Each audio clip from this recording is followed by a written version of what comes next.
Parita adalah bagian dari khotbah Sang Buddha yang berisikan uraian-uraian Dhamma. Parita seringkali dibacakan oleh umat Buddha saat melakukan puja bakti, baik di rumah, di wihara, atau tempat yang lain. Parita juga merupakan sarana untuk melakukan puja kepada Triratna, yaitu penghormatan kepada Buddha, Dhamma, dan Sangha. Umat Buddha meyakini bahwa dengan membaca Parita akan mendapatkan perlindungan. Selain itu, umat Buddha juga mengharapkan keberkahan dari pembacaan Parita. Benarkah demikian? Apa saja kekuatan-kekuatan dari Parita? Semuanya akan dikupas tuntas pada malam ini dalam talk show The Power of Parita. Bhagavato Arahato Samma Sambuddhassa Tappati Arya Samano Gautamo Dhammang Keseti No Appati Ariyanti. Betapa Gautama membabarkan Dhamma beserta atau yang disertai dengan mukjizat, bukan yang tidak disertai dengan mukjizat. Terima kasih atas undangan untuk berbincang-bincang Dhamma, terlebih juga bersama dalam satu forum dengan Romo Slamet Rozali. Beliau sangat saya kenal dengan baik, meskipun lebih banyak lewat suara-suara dari banyak orang yang sangat dikenal. Siapapun menyebut Rama Slamet Rozali bukan menyebut untuk mengatakan sisi jeleknya. Oleh karena ya kebanyakan orang menyebut orang lain itu biasanya yang disebut yang dijadikan topik adalah sisi jeleknya, sisi buruknya, sisi kurangnya. Tetapi yang saya dengar dari mereka ya 100% tidak ada satupun kurang. Nah, yang menyebut nama Romo Slamet Rozali, nah mereka semua memberikan acungan jempol, memberikan apresiasi, memberikan ya bukan hanya pujian tetapi juga penghargaan atas pengetahuan dan kiprah beliau dalam Buddha Sasana, khususnya ya untuk membabarkan kebenaran dengan cinta kasih yang beliau ada. Nah, itu saya di sini diam-diam juga ya, mengapresiasi apa yang telah Rama Slamet Rozali lakukan. Dan ini ya tentu adalah sesuatu yang luar biasa bagi perkembangan agama Buddha di Indonesia. Terima kasih Bante. Aduh, ya. Dan saya berpikir bahwasanya panitia sedang memboroskan narasumber. Dengan topik yang diangkat ya sesungguhnya satu narasumber yaitu Romo Slamet Rozali itu sudah terkupas tuntas bagaimana yang tadi telah dipaparkan dengan spektakuler, dengan detail, disertai dengan data, informasi dari berbagai field, dari berbagai bidang, baik secara Buddhis, Abhidhamma, secara ilmu pengetahuan sekuler. Kata sekuler itu bukan istilahnya duniawi, tapi sekuler itu justru punya makna yang sangat-sangat bagus, yaitu sesuai dengan alamiahnya, yaitu tidak lain adalah secara ilmiahnya. Nah, jadi sesungguhnya apa yang telah dipaparkan oleh Romo Slamet Rozali itu sudah lebih dari cukup. Saya pun sebetulnya tidak perlu menambahi apa, karena di sini sudah menjadi ketentuannya saya harus ngomong sesuatu juga, meskipun satu patah dua patah. Ya, saya akan mengambil sisi-sisi yang mungkin juga ada semacam poin yang sama, meskipun ungkapan yang berbeda, karena ya topiknya adalah yang satu ini. Nama budaya Ya, baik, silakan. Ya, mohon maaf sebelumnya Bante. Ya, saat ini audio dari Bante jika kami dengarkan terdengar suara sedikit gemercik Bante. Mungkin bisa. Oh ya.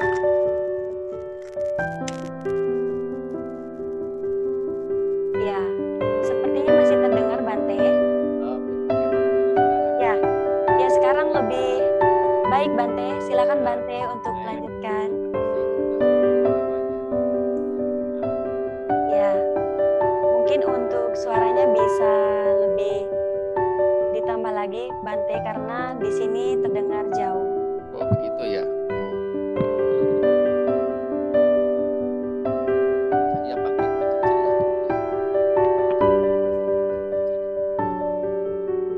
Ya, Nah, baik, saya lanjutkan tentang pembicaraan berkaitan tentang the miracle of Parita.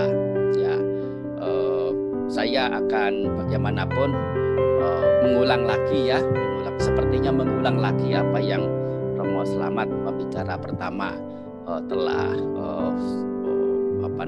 paparkan. Oleh karena kalau tidak dipaparkan juga ya nanti sepertinya itu langsung lompat, tidak enak. Ya. Baik, di sini kata miracle itu artinya adalah keajaiban atau mujizat. Nah, parita, ya, parita itu artinya sebagaimana tadi Romo telah terjemahkan, ya terjemahan yang benar. Parita itu artinya adalah perlindungan yang mirip dengan kata-kata yang lain, misalnya raka, araka, tanah. Nah, ketiga kata yang lain itu tadi, raka artinya ya perlindungan, araka ya perlindungan, tanah ya juga perlindungan.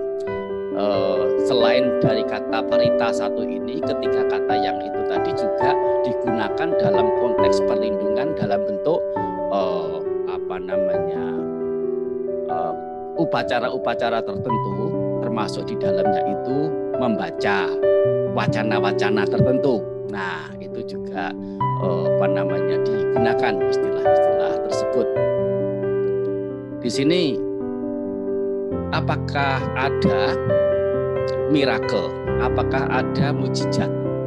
Ini sudah tidak perlu dibantah lagi, oleh karena itu dinyatakan oleh Sang Buddha sendiri, ya, atau di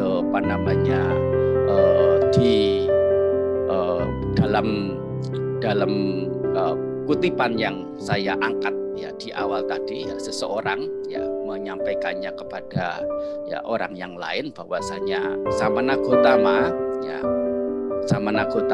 yaitu Petapa Gotama membabarkan dhamma yang disertai dengan mujizat,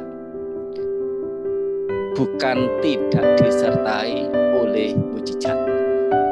Ya. Nah, di sini kata mujizat ini sendiri apa? Mujizat adalah keluarbiasaan, sesuatu yang terjadi secara spontan yang di luar kebiasaan pada umumnya. Nah, membaca parita, permasalahan ada di sini lagi. Istilah parita ini ya sudah dipahami sedemikian rupa sehingga permaknaannya itu mirip seperti mantra. Nah, apa itu mantra? Ya tadi juga sudah dijelaskan oleh Romo Slamet.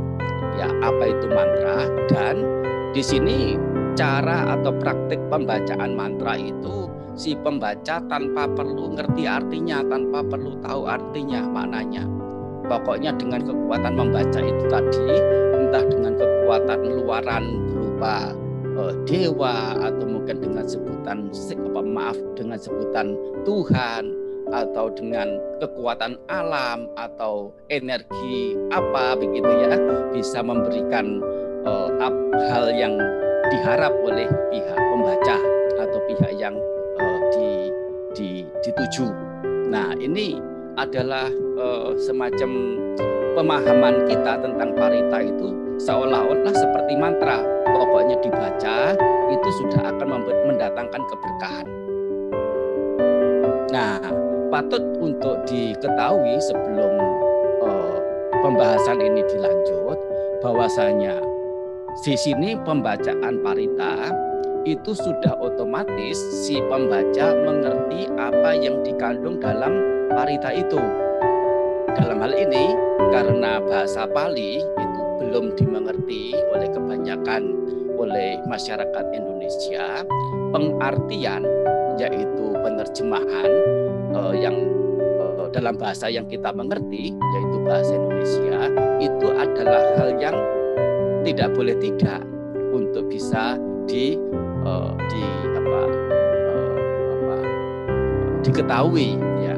Jadi membaca bukan dari bahasa yang tidak dimengerti saja, tetapi juga membaca dari bahasa yang dimengerti. Dan kalau mau dipilih, ya dipilih mana yang lebih penting antara membaca bahasa Pali tanpa mengerti Palinya artinya, atau membaca dalam bahasa Indonesia atau bahasa yang pembaca itu ngerti artinya. Tentu di sini yang dipilih adalah membaca wacana yang pembaca itu mengerti artinya. Dan ini juga menjadi satu perizinan dari Sang Buddha kepada para biku yang di India sana sangat luas. Tiap daerah memiliki budaya dan memiliki bahasa masing-masing, termasuk juga para bikunya juga bukan satu bangsa yang sama, ada suku-suku yang lainnya. Nah, di sini Sang Buddha memberikan izin kepada para biku semuanya untuk bisa berbincang dhamma, belajar dhamma, menyampaikan dhamma dalam bahasa masing-masing, tidak mengurangi kekuatan dharma yang beliau ajarkan. Artinya bahwasanya kalaupun kita mengerti dhamma dalam bahasa yang kita pahami, nah itu tentu lebih baik. Hanya, permasalahannya di sini adalah bahasa terjemahan itu sering tidak begitu pas, ya. Nah, memungkinkan itu karena kekeliruan dari atau keterbatasan dari pihak penerjemah. Dan di sini kalaupun penerjemahannya itu sudah dibuat setepat mungkin, sepersis mungkin, tidak mungkin juga secara 100%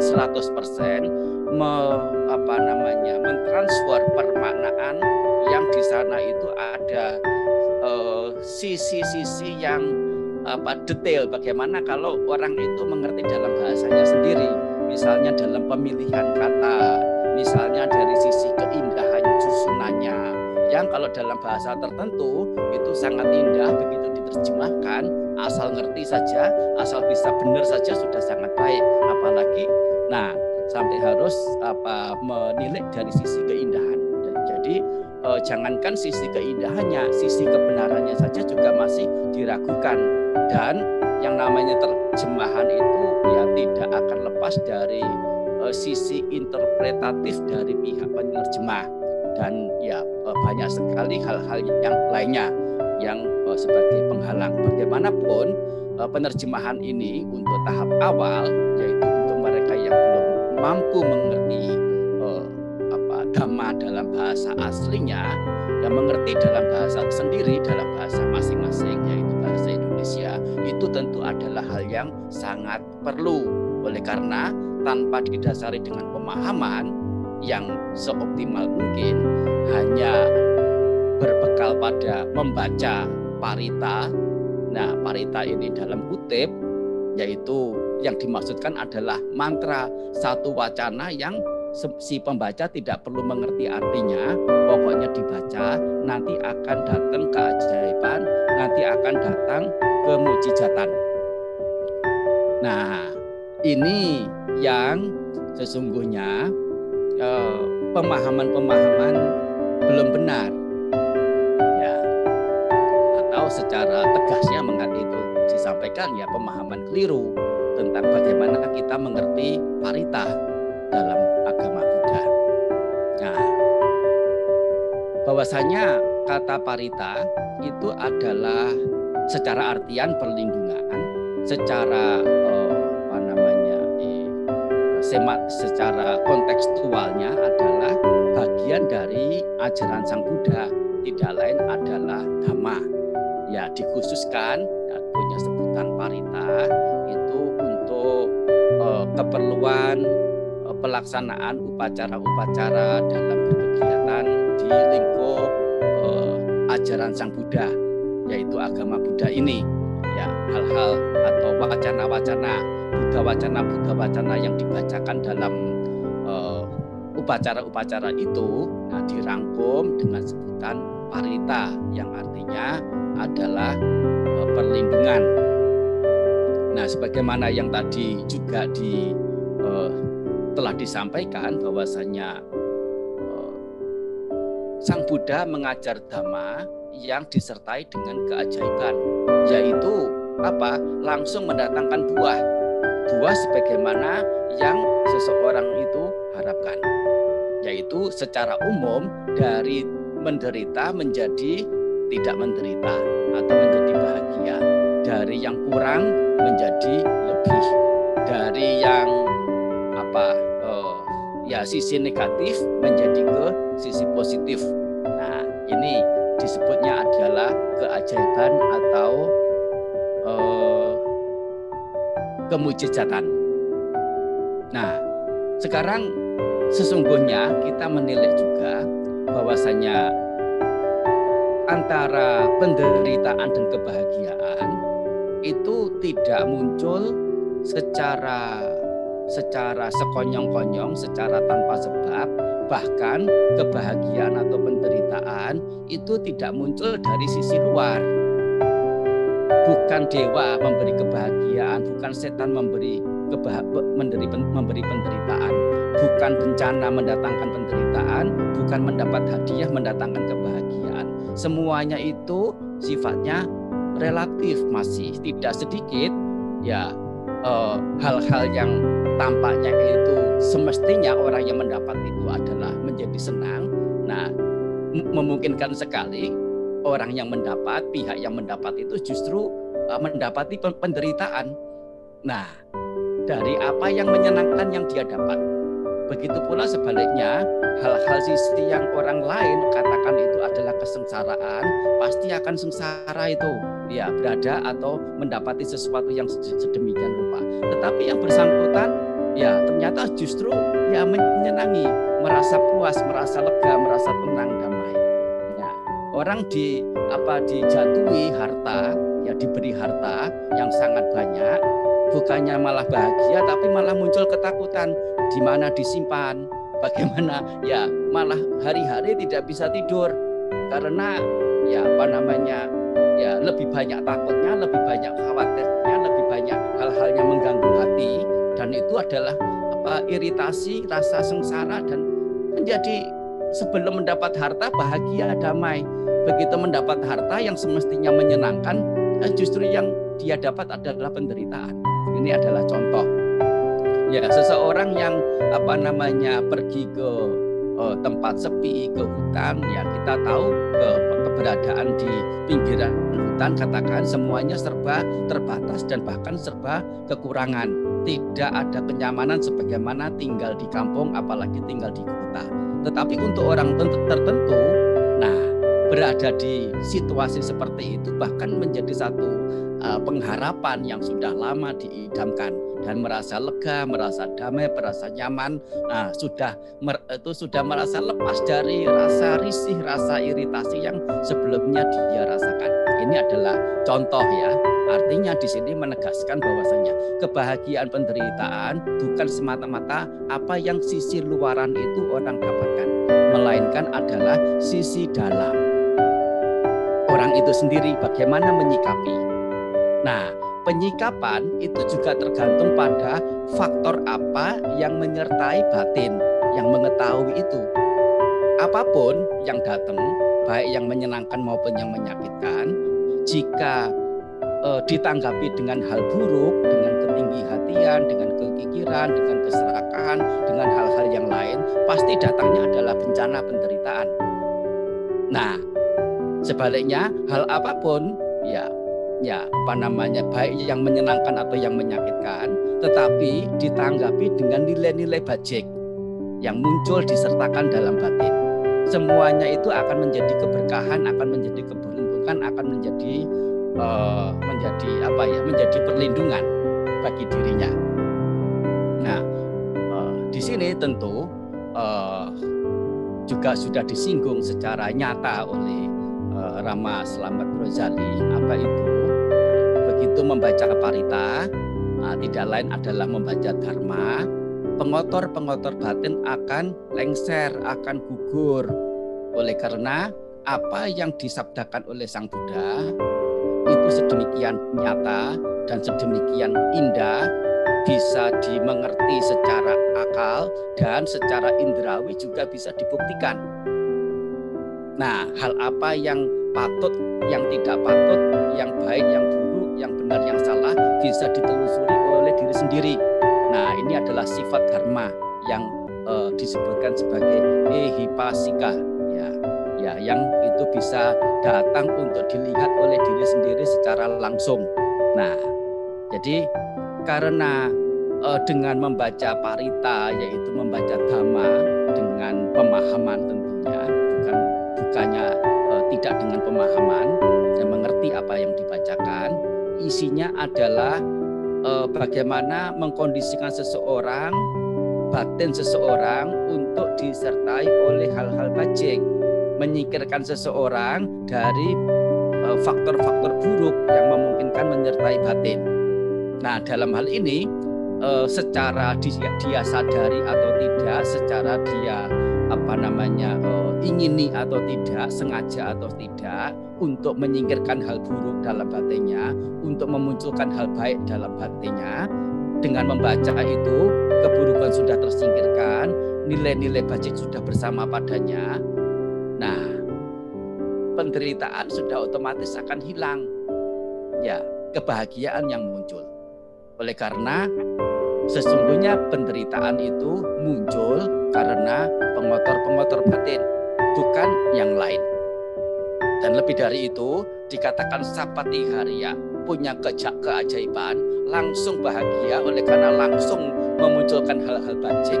Nah, parita atau dhamma yang diajarkan oleh Sang Buddha ini juga mampu langsung menghapus pandangan keliru. Hal-hal apa yang dia mengerti sebagai yang benar, ternyata tidak benar. Nah, ini juga pandangan keliru. Yang buruk dianggap baik, yang tidak patut dianggap patut. Nah, ini adalah anggapan-anggapan keliru. Didasari anggapan keliru itulah kemudian muncul tindakan-tindakan atau perbuatan-perbuatan, baik secara tindak tanduk, secara jasmania, secara tutur kata, meskipun juga secara batiniah, yaitu secara pikiran, bagaimana berpikir. Nah, ini adalah sisi buruk orang memiliki pandangan keliru. Oleh karena itu menjadi sumber pengotor-pengotor batin untuk muncul. Ya, hal-hal bajik, hal-hal yang bijaksana itu menyingkir pergi menjauh. Nah, akibatnya orang itu ya mendapatkan kerugian dari cara pandang yang keliru itu. Jadi di sini semuanya ini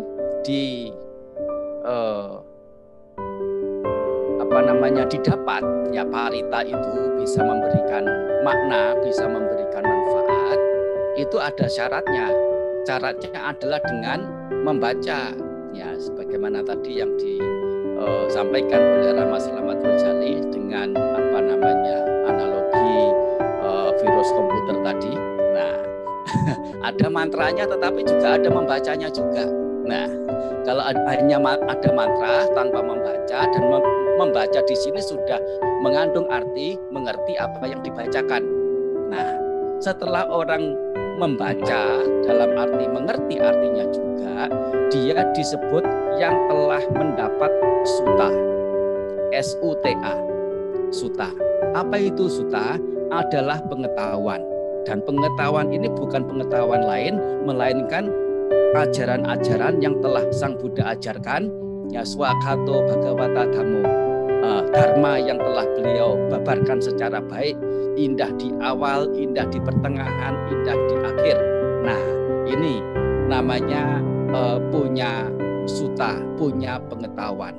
Dan orang yang punya sutta, orang yang punya pengetahuan, ini secara idealnya sudah bisa disebut sebagai Arya Sawaka. Arya artinya sang Arya, yaitu sang guru, sang Buddha. Sawaka artinya pendengar, yaitu yang mengetahui ajaran sang Buddha. Hanya saja permasalahannya banyak di antara kita sepertinya sudah banyak mendengar ajaran sang Buddha, tapi kok rasanya belum pas ya menyebut diri ya sebagai Arya Sawaka, siswa sang Buddha. Ya oleh karena memang antara yang kita mengerti, yang kita baca mengerti, dan praktek keseharian itu belum disinkronkan. Baca urusan sendiri, mengerti urusan sendiri, praktek kesehariannya urusan sendiri. Nah, baca urusan baca, apalagi kalau sudah dipahami secara keliru sebagai yang mantra itu tadi tanpa mengerti, perlu mengerti artinya, itu sudah akan mendatangkan mujizat keajaiban, ini akan semakin parah lagi. Nah, di banyak sekali di sutta-sutta di Tipitaka itu, nah, dengan sebutan Sutawa Arya Sawako, Arya Nang Dasawi, Arya Dhamma Sakowito, Arya Dhamme Suwitito. Nah, ini adalah sudah menyebutkan seseorang setidaknya adalah Sotapanna. Ini makna mengetahui. Makna mengetahui sesungguhnya sangat mendalam, identik dengan sebagai seorang Arya Sawaka. Nah, bagaimana bisa menjadi seorang Arya Sawaka yang sesungguhnya jika sosok yang mengetahui dharma itu, nah, diterapkan dharma yang diketahui itu ada konsekuensi dari mendengar, dari mengetahui itu, yaitu praktik sejauh yang ya diketahui secara baik dan benar itu. Nah, dengan memahami secara benarnya bagaimana, tahu ini manfaat, tahu itu kerugian, masih mau melakukan yang merugikan, manfaat membaca itu di mana? Nah, dan itu apakah dikatakan sebagai orang yang pandai, orang yang pintar? Kalau sudah mau tahu sesuatu apa benarnya, apa salahnya, tetapi masih memilih yang salah untuk dilakukan, itu bukan pekerjaan orang pandai. Nah, idealnya tentu orang yang pandai setelah mengetahui apa yang buruk, apa yang baik, yang salah, yang benar, memilih yang baik, memilih yang benar untuk ditapak, untuk dilangkah, untuk dijalankan. Nah, di situ dengan ada pemahaman di awal, ada pengetahuan di awal, ada praktek nyata dalam keseharian, sesungguhnya tidak jauh lagi sudah sebutan Arya Sawaka untuk dirinya. Nah, di sini kata Sutawa yaitu orang yang punya pengetahuan. Istilah yang lainnya adalah sebutannya Bahus Sutta. Bahu artinya banyak, sutta artinya pengetahuan. Tidak lain sutta di sini sekali lagi adalah dharma, yaitu hal-hal, perihal-perihal yang diajarkan oleh Sang Buddha, yang ditetapkan oleh Sang Buddha. Nah, ada rinciannya. Nah, Bahusutto, ya Bahusutto, Gata Wacasa Paricita, Manasa Nupekita, Didiya Supatiwidha. Nah, itu kalau dalam di Tipitaka, di sutta-sutta itu biasanya ada urutannya sedemikian rupa. Bahusutta artinya punya pengetahuan yang banyak. Gata, ya data ini artinya adalah ada pengingatan, ada semacam upaya untuk mengingat-ingat, namanya data.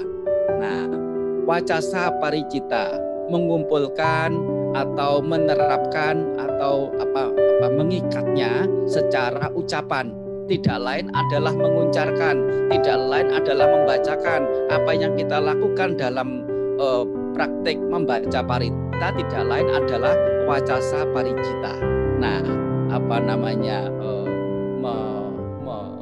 menghimpunnya di dalam batin secara ucap, yaitu mengucapkan terus ya.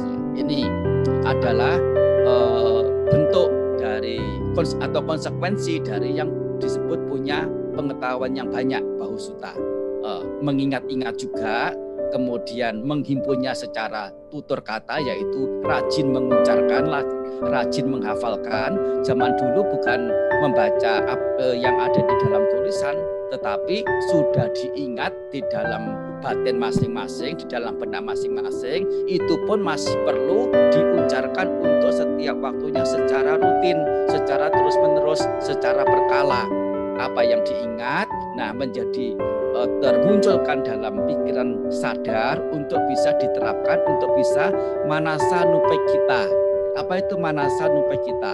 Artinya mengarahkan, menjuruskan ke dalam batin, yaitu kita bisa menggunakan istilah mencamkan, menghayati atau merenungkannya. Nah, lebih dari itu, ditthya suppadivita. Artinya apa? Menembus secara pandangan, secara prinsip-prinsip dasar, secara filosofis, secara cara pandang, yaitu menegakkan pandangan sebagaimana yang Sang Buddha telah ajarkan. Di sini tentu adalah pandangan benar, mengusir pandangan-pandangan keliru. Ini adalah runtutan atau rentetan atau konsekuensi urutan dari yang disebut bahusuta, yang disebut dengan punya pengetahuan yang banyak. Nah, dan kata suta ini, mendengar ini, pengetahuan ini yang kemudian ada pengingatan, ada penguncaran, ada pembacaan ulang dan ulang dan ulang. Nah, ini adalah sebagai bentuk awal atau langkah awal dari kemunculan yang disebut sati. Apa sati itu? Nah, sati artinya pengingatan. Apa yang diingat adalah ajaran-ajaran mulia, adalah nilai-nilai kearifan atau nilai-nilai kebijaksanaan. Secara umum adalah segala yang diajarkan oleh Sang Buddha, Guru Agung kita. Sati yang muncul ini, didukung dengan yang namanya Dhamma Wicaya, yaitu pemilahan dhamma. Ini bagian penderitaan, ini bagian kemunculan penderitaan, ini bagian kepadaman penderitaan, ini bagian jalan menuju pada kepadaman penderitaan. Ini namanya Dhamma Wicaya, sebagai nama lain dari kebijaksanaan. Apa ini? Setelah muncul pengingatan sedemikian rupa atas segala hal yang diketahui lewat keenam pintu indera ini, disertakan pengingatan, yaitu ajaran Sang Buddha, kemudian muncul penelaahan atau pengkajian, mana-mana dipilah-pilah dalam 4 kategori, sebagaimana yang terdapat dalam 4 kebenaran Arya. Nah, ini yang disebut dengan penembusan 4 kebenaran Arya adalah mengetahui perihal-perihal itu terkategorikan sebagai bagian mana dalam 4 kebenaran Arya itu. Bagian penderitaan, bagian kemunculan penderitaan, bagian kepadaman penderitaan, ataukah bagian jalan menuju pada berakhirnya atau kepadaman penderitaan.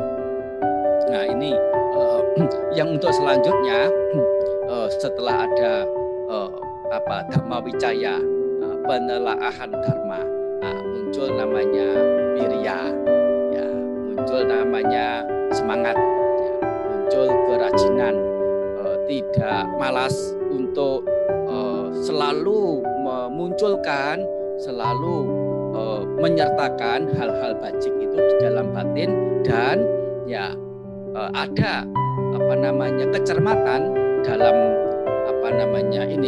menyingkirkan hal-hal buruk yang telah muncul dalam batin, mencegah hal-hal buruk yang belum muncul dalam batin.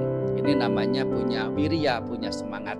Dari ketiganya ini, punya sati, punya pengingatan, tidak lain adalah dari suta mendengar, yaitu punya pengetahuan ajaran Sang Buddha, Nah, punya panya kebijaksanaan dalam bentuk penelaahan dhamma, punya wirya semangat dalam menjalankan dharma.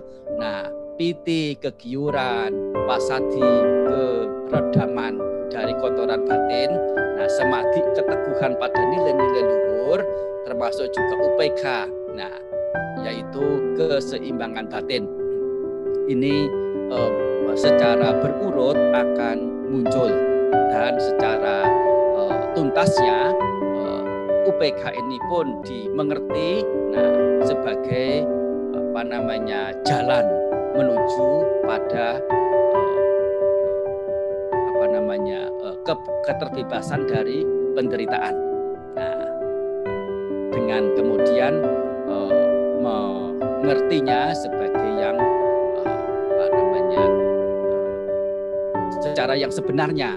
Di sini tidak lain adalah secara ketidakadadirian atau anatanya, tetapi ini adalah praktik yang sudah dalam tahapan sedemikian rupa. Jadi tetapi semua itu ya tidak langsung tiba-tiba mencapai yang di sana, ada awalannya. Tidak lain adalah yang disebut dengan bahusuta, punya pengetahuan banyak. Dan bahusuta, punya pengetahuan banyak ini bisa punya arti apabila sering diingat-ingat, yaitu melalui sering dibacakan, sering diucapkan, sering diketahui. Nah, saya tidak banyak hal selain apa yang saya sampaikan ini tadi. Rama Selamat Rojani, saya hanya memberikan penegasan bahwa sudah sebenarnya ini juga menjadi ucapan Sang Buddha sendiri, ya, yang saya rasakan itu begitu. Saya katakan saya rasakan oleh karena saya tidak ingat lagi pernah secara eksplisit mengingat Sang Buddha mengucapkan kalimat itu. Nah, tetapi yang pastinya kalimat ini ya sanidanang dhammang deseti no anidanang sapatihariang dhammang deseti no apatihariang, dan seterusnya. Nah, itu banyak tercantum di Tipitaka, ya khususnya Sutta Pitaka. Ini adalah sebagai satu penegasan, penandasan bahwasanya dharma ajaran Sang Buddha apapun disebut, yaitu misalnya dengan parita atau tana atau raka, araka. Nah, ini punya keajaiban sapatiharia, dalam arti langsung menghapus pandangan keliru dan menghapus pengotor batin, dan semuanya itu adalah jalan menuju keterbebasan dari penderitaan, mencapai kebahagiaan. Ini semua, nah tentu kita mengerti parita, mengerti ajaib, dan bagaimana semuanya itu berjalan sesuai dengan cara-cara arif atau pemikiran-pemikiran arif, bukan secara buta, bukan secara gelap. Nah, oleh karena kita harus sadar bahwasanya Buddha itu artinya adalah sadar, Buddha artinya adalah bijaksana, Buddha artinya adalah yang telah tahu kebenaran. Kita sebagai umat Buddha, sebagai pengikut Buddha, bukannya membiarkan diri dalam kebutaan, dalam kegelapan, dalam ketakhayulan, melainkan mengajak diri sebagaimana yang Sang Buddha ada, menjadi orang bijaksana, menjadi orang pintar, menjadi orang yang mengutamakan kebenaran, akal sehat, daripada sisi-sisi yang ya secara secara membuta orang itu mudah saja tanpa ya memang itu tidak jelek, asal yang dipegang itu secara pemahaman awal itu memang mengarah pada manfaat yang nyata, tidak soal ya. Oleh karena yang namanya keyakinan itu memang modal awal, hanya saja jika tidak disertai juga dengan penyertaan ya akal sehat, hal-hal yang sifatnya itu bijaksana, dengan penelaahan, dengan penimbangan, dengan mengetahui bukti-bukti nyata dalam keseharian. Nah, ini ya kalau tidak ada itu semua ya bisa salah jalan, dan itu bukan manfaat melainkan kerugian, dan lebih dari itu kita tidak dapat dikatakan sebagai siswa sang guru, sang Bhagawa Buddha Gautama atau Buddha Sakyamuni. Ya, saya kira tidak panjang lebar yang bisa saya sampaikan, cukup sampai di sini, sedikit saja memberikan sisi ya dalam acara talk show untuk malam hari ini yang topiknya adalah The Power of Parita. Demikian yang saya sampaikan, saya kembalikan kepada moderator.